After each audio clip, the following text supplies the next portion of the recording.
Are you confused about your calling? If you are questioning your calling, author Diane Pattison has identified 4 myths, thought patterns, that may be sabotaging your thinking. I'm going to look at 2 today, and Pastor Allen will look at the other 2 tomorrow.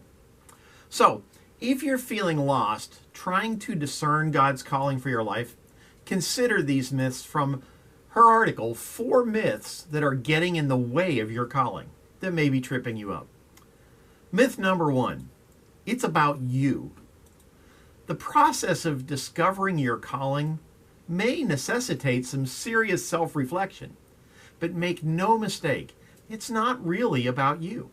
Calling is not about self-fulfillment. Calling is submission to and fulfillment of God's will for your life. Many people experience a special sense of satisfaction that comes from exercising their God-given gifts, talents, and passions. But that sense of fulfillment is a byproduct of being in God's will, not the goal. To discern what God's will may be, you do need to look inward. You must seek to know yourself in order to discover God's unique creation in you. But you are not a perfect interpreter of God's work. And so you must also look outward, pouring into your relationship with God through prayer, Bible study, and communion with other believers.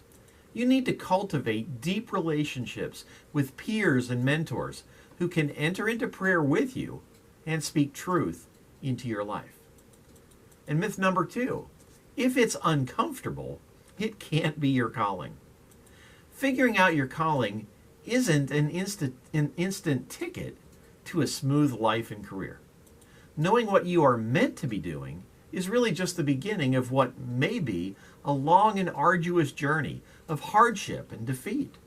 Some of the most successful, inspired people throughout history have weathered crushing failures in pursuit of their paths.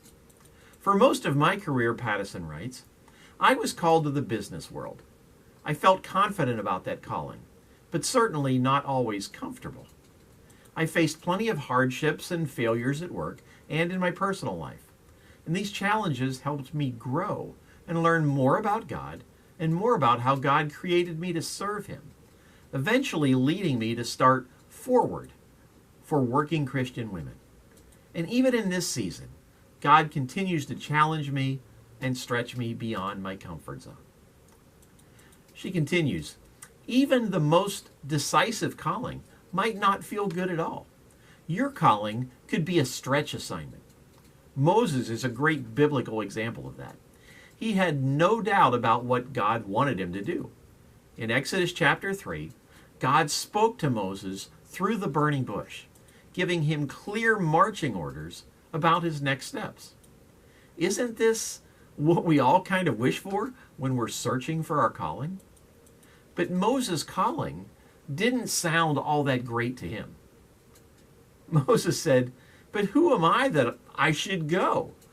Moses questioned God, and voicing the fear that I'm not important enough. But God answered, I will be with you. Then in chapter 4 of Exodus, Moses continued pressing back, asking, what if they do not believe in me? Or saying, I'm not impressive enough. In response, God provided him with miraculous signs. But it still wasn't enough for Moses, who came back with the worry, but I am slow of speech and tongue. Or in other words, I don't know what to say. God assured Moses that he would speak through him. Moses was called to a task that God had designed for him, but it clearly didn't feel good. He tried every way he could think to convince God that he was the wrong man for the job. And then finally, when that didn't work, he came right out and he asked God to please send someone else. In pursuit of your calling, you might just find yourself asking God the same thing. But discomfort doesn't necessarily mean that you're on the wrong path. The truth is, discomfort usually precedes growth. Now, Pastor Allen will take a look at myths 3 and 4 tomorrow on our Facebook page, The Village Church at World Golf Village. And I hope that you'll join him. And I want to say thank you to all who turned out for Friday's Trunk or Treat event at the church. What a great night. Thanks to all of you who decorated your trunks and handed out candy, for being a blessing to children and the families of our community.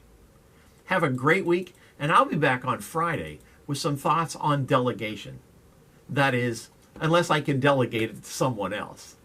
I love you, church. Make today a great day.